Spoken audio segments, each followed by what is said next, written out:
So you've been driving the same car forever and you want to buy a new one? Today we're going to do a model where someone who makes the median household salary just as a single income individual in the US decides they're tired of the old car and wants to buy a new one. And specifically, we're going to talk about what that does to their net worth over time. We're not just talking about the loan amount or the interest rate. We're not just talking about monthly payments. We're talking about overall, what does this whole thing do to the big picture 5 years or 10 years from now? We're going to model this out and show you what it takes to go from a 2016 Chevy Traverse to a brand new 2027 Kia Telluride and see how it all works out. So first of all, let's bring up the model. So I've modeled this out in sheetkeeper.io. You can see that we have the income up at the top. This is for somebody making $66,220 a year. And you can see all their fixed expenses, their rent, their car insurance, electric and gas bills. They've got a mobile phone, home internet, and you can see the amounts for all of those in the details column to the right. They're spending about $500 per pay period on food, gas, and entertainment. They're putting $50 away per pay period to savings every paycheck. And you can see they've got their 2016 Chevy Traverse with 120,000 miles on it.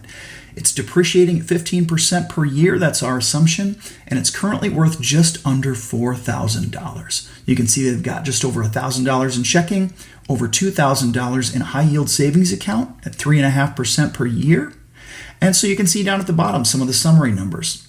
Their liquid assets, $3,306 right now. Their tangible assets, meaning the value of that Chevy Traverse is in there, so their net worth is $7,221. Now in SheetKeeper.io, we don't just look at your monthly net worth. We look at this pay period by pay period. So you can see every 2 weeks when they get a bi-weekly paycheck of $2,000, you can see that going forward for either 5 years or 10 years, depending on which one you choose. And you can see all of the bills and when they fall in which pay period going forward. And if I was to look at the chart right now, you could see right now they're at $7.2 thousand in net worth.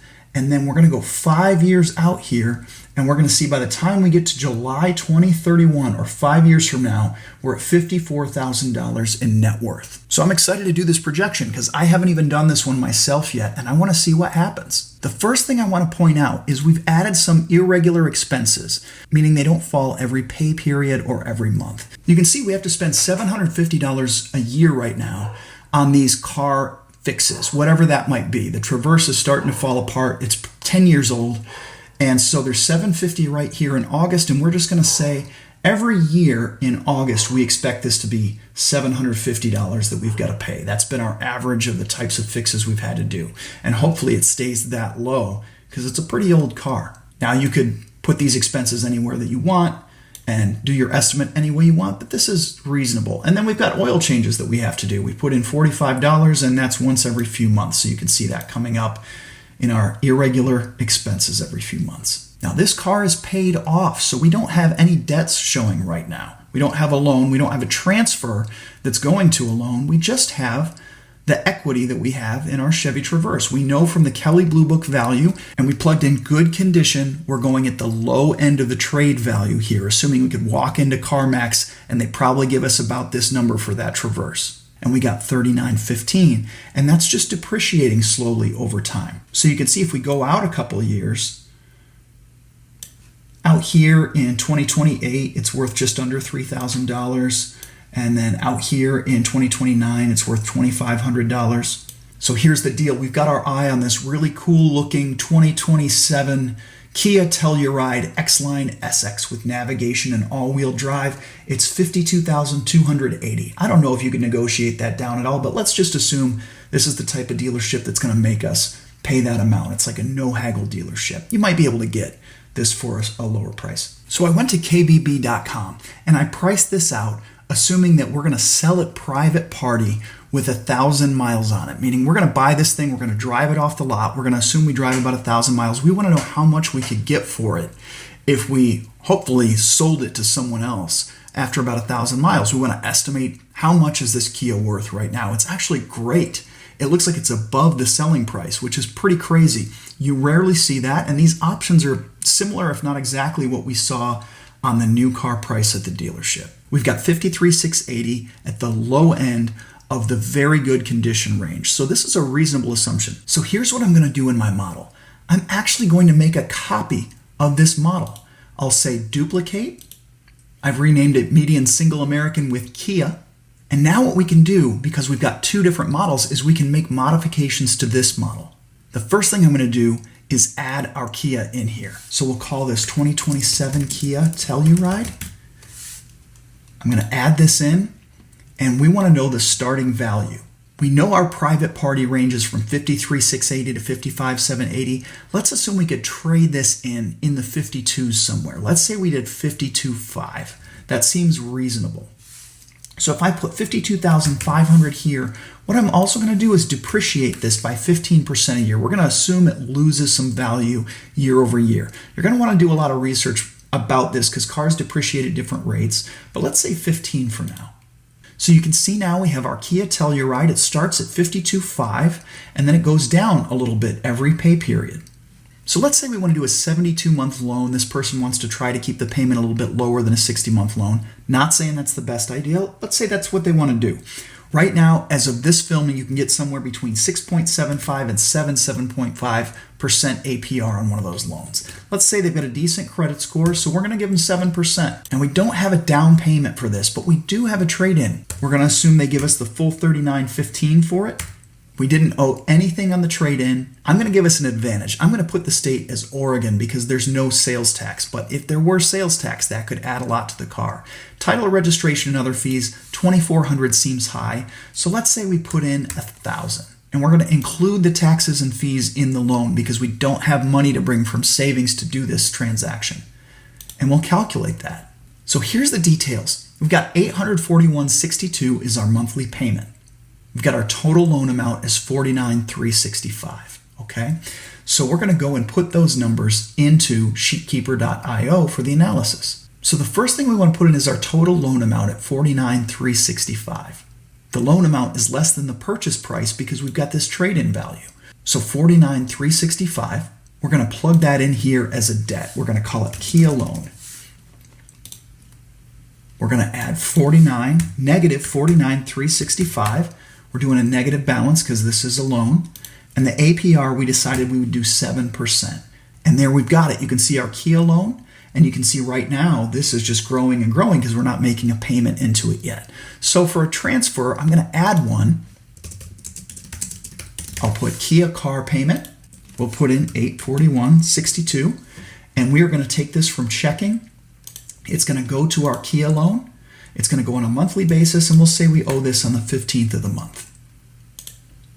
We'll click Save, and now you can see that Kia car payment coming out, $841.62. And you can see it's not every pay period, it's every month, and it's on the 15th of the month. So sometimes we'll have two pay periods in a row where we don't need to pay this, but usually it's every other pay period. Here's a couple things we can do. One is we can get rid of the car fixes here. So we don't need to pay $750 annually anymore to fix the car. We might need that maintenance in 5 years, but this thing has like a 5-year, 60,000 mile bumper to bumper warranty. So this is something that we don't need to do for a while.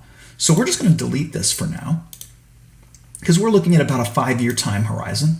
So if we wanted to get really detailed, we could go in here and change these oil changes to the exact Kia services, but let's leave them in here for now. Now here's an asset we don't have anymore. The Chevy Traverse is gone. So we're going to go in and delete this. And now everything is the same as it used to be, except we have this new car payment. We have a new loan. We have a different car with a different value. And let's look at our checking account. We don't make enough on a bi-weekly basis to cover the cost of this Kia car payment. $841.62 is causing us to go negative sometimes. If we look at future pay periods, sometimes we build up a little bit in checking, but then sometimes we go back to negative.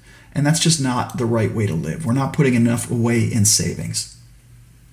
And you can see as we get further and further out, we just can't afford to make that payment on a monthly basis. So here's one thing we can do, and I am not suggesting that you do this. Really, the message here is that you can't afford this car. We're already in a 72-month loan. It's just not a good idea. But let's do something. Let's turn this into an 84-month loan. And we're going to just say that we can get 8% for 84 months. Everything else is the same. We're going to hit calculate. And now our monthly payment is $769.41. Same loan amount. Everything else is the same. So we're going to go in here and we're going to put in $749.61 as the specific dollar payment amount. Click Save. Remember, we've got to go in here to the loan.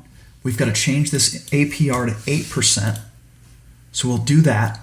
And now you can see what's happening here is that our checking account still goes negative, not by much, but we're really just barely scraping by. If I scroll to the right, we go negative again in December of 2026. I scroll further to the right, we're going negative again here and there.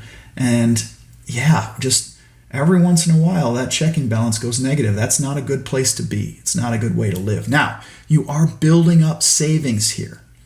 So if we wanted to avoid this checking account going negative, what we could do is instead of saying, I'm going to put my $50 into savings every paycheck, I could change this and say we're only going to put $25 a paycheck into savings. We go negative here, but then we don't go negative again after that. So the savings account is building up, but it's building up at a lower rate. And at least our checking account is starting to build up also. So over time, we're not going negative in checking. And that might feel good, but how does this affect the overall net worth over time? So we're barely scraping by on our payments and all of our expenses to live. Let's go to the chart and let's see what happens. I have two lines here. I've got the median single American, which is what we started with, and the median single American with a Kia. And you can look after 5 years what's happening. We started off headed on this path for $54,000 of net worth after 5 years. And with the Kia, we ended up at just $16,000 of net worth. So we're not going into debt further, but there is a huge gap in the net worth that we're going to have after 5 years. And why is that? Well, there's a lot to it. So you've got your loan here where you're paying 8% APR on this big amount. So a lot of your money's going to interest. You've got your new asset. It's worth a lot more than your old car was, and it's depreciating. You're putting a little bit less into savings. Now look at this. We kept car insurance the same the whole time. It's likely that this insurance would have gone up with the new car. It's not for certain, but we probably should have even put a bigger number here, like instead of 180, maybe 250. You go and get a car insurance quote and understand how that plays into this entire scenario. So in a very short time using this tool, we were able to tell what was going to happen to the net worth over 5 years. And that's really useful because you can look at your financial picture and say, I'm going to save money because I'm not going to pay that amount every year to fix my Chevy Traverse. And you can make up a lot of reasons why a new car makes sense, but if you really want to look at the numbers, you're able to actually go in and plug those in and see what it's going to do to your financial future. And you may still say, I really want that Kia. I'm going to buy it. And fine. If that's what you want, that's okay as long as you understand the implication. The implication is after 5 years, you're going to be worth about $40,000 less, $38,000. And what we didn't do is make another model to show what if you would have saved all that money for a while and then bought a different car after time? And you could model that out here too. Or instead of buying a $52,000 car, what if you just went for one around $30,000? What would that do to your net worth over 5 years? Now on this channel, I'm not trying to give specific advice about what car you should or shouldn't buy, but I am trying to say, model it out. Just model it out, see the future today, pull the decision forward, make informed decisions about every one of these elements that we looked at in the spreadsheet.